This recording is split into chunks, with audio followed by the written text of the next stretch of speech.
Buenas tardes, el día de hoy vamos a explicar el tema leyes de los gases. Primero, ¿qué es un gas? Un gas es un fluido que no tiene ni forma ni volumen y su movimiento molecular es caótico, quiere decir que todas las moléculas están en todas direcciones, no tiene una dirección fija. Bien, aquí tenemos tres leyes de los gases, existen más leyes. Es la ley de Boy-Mariotte, la ley de Gay-Lussac y la ley de Charles. ¿Qué me dice cada una? Si se fijan, en la primera relaciona dos variables, que es la presión y el volumen. En la primera dice que si aumenta la presión, disminuye el volumen. En la segunda ley dice que si aumenta la presión, aumenta la temperatura. Y en la última dice que si aumenta el volumen, aumenta la temperatura. Si se fijan, cada ley relaciona dos variables. Un gas tiene tres variables, tiene presión, tiene volumen y tiene temperatura. En la primera ley, la temperatura permanece constante, es decir, no cambia. En la segunda ley, la variable que permanece constante es el volumen y en la tercera ley, la variable constante es la presión.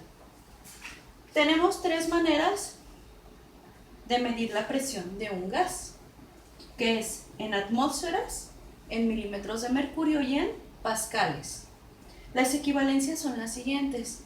Una atmósfera equivale a 760 milímetros de mercurio y un pascal equivale a 9.86 atm, que serían atmósferas. Ahora explicaremos un ejemplo con una de las leyes de los gases. Ejemplo 1. Una masa de hidrógeno tiene un volumen de 50 litros a una presión de 0.35 atmósferas. Si se modifica la presión a 72.500 pascales, calcula el volumen final del gas. Bien, primero tenemos que relacionar cuál de nuestras tres leyes contiene presión y volumen. La única ley que nos relaciona la presión y el volumen es la ley de Boy-Mariotte, que es la de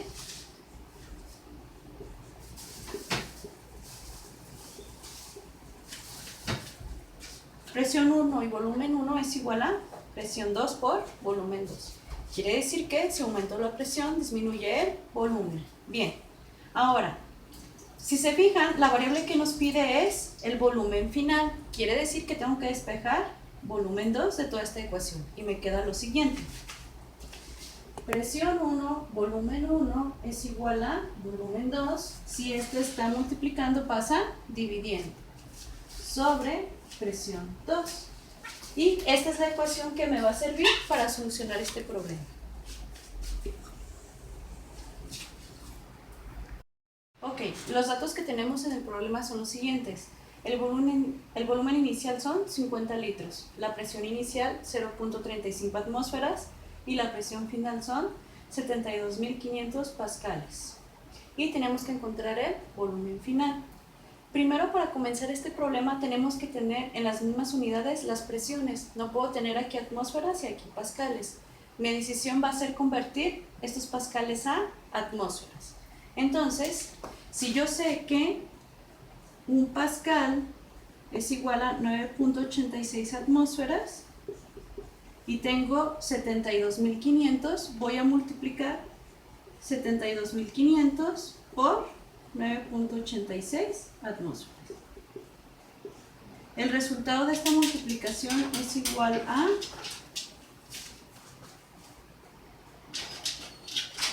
714.850 atmósferas.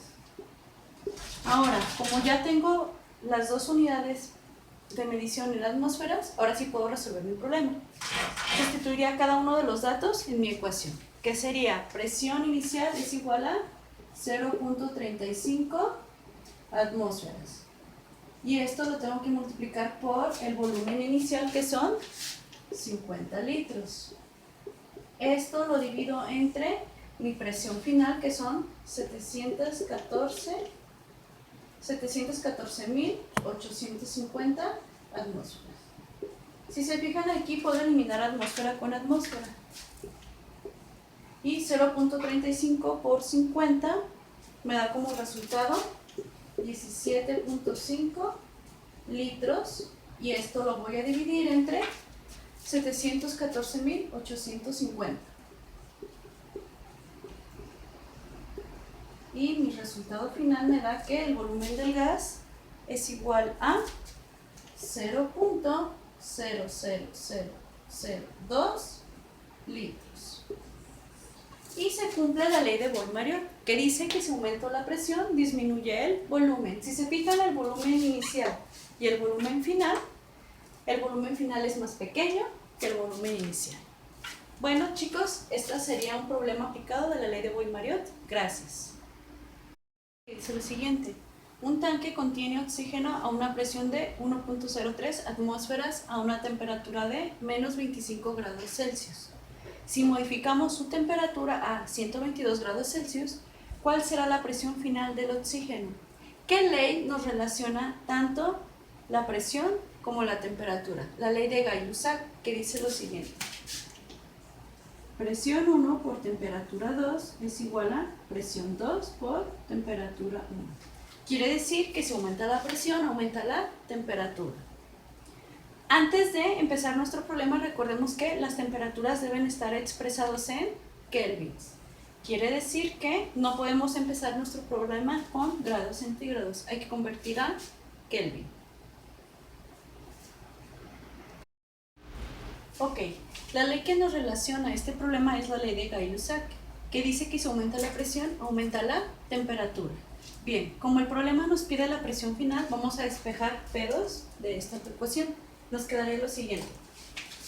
Presión 1, temperatura 2, sobre temperatura 1. Si este está multiplicando, pasa dividiendo, es igual a presión 2. Y como dije al inicio, hay que convertir estas temperaturas a Kelvin. Entonces, la temperatura 1 nos quedaría menos 25 y a esto le vamos a sumar 273. Y la temperatura 2, 122 más 273. Y la temperatura 1 nos da como resultado 248 Kelvin y la segunda 395 Kelvin. ¿Sí? Recuerden que para convertir de la escala Celsius a la Kelvin solamente se le suman 273 grados. Bien, aquí están nuestras dos temperaturas y ahora sí podemos comenzar el problema. ¿Quién es la presión 1? Vamos a sustituir nuestros datos en la ecuación. Nos quedaría 1.03 atmósferas por temperatura 2, que son 395 Kelvin, entre la temperatura 1, que son 248 kelvins. Elimino Kelvin con Kelvin y 1.03 por 395 nos da 406.85 atmósferas. Esto entre 248 quiere decir que la presión 2 es igual a 1.64 atmósferas. Y bien, se cumple nuestra predicción inicial de que si aumenta la presión, aumenta la temperatura. Si se fijan, nuestra presión final es mayor a la presión inicial.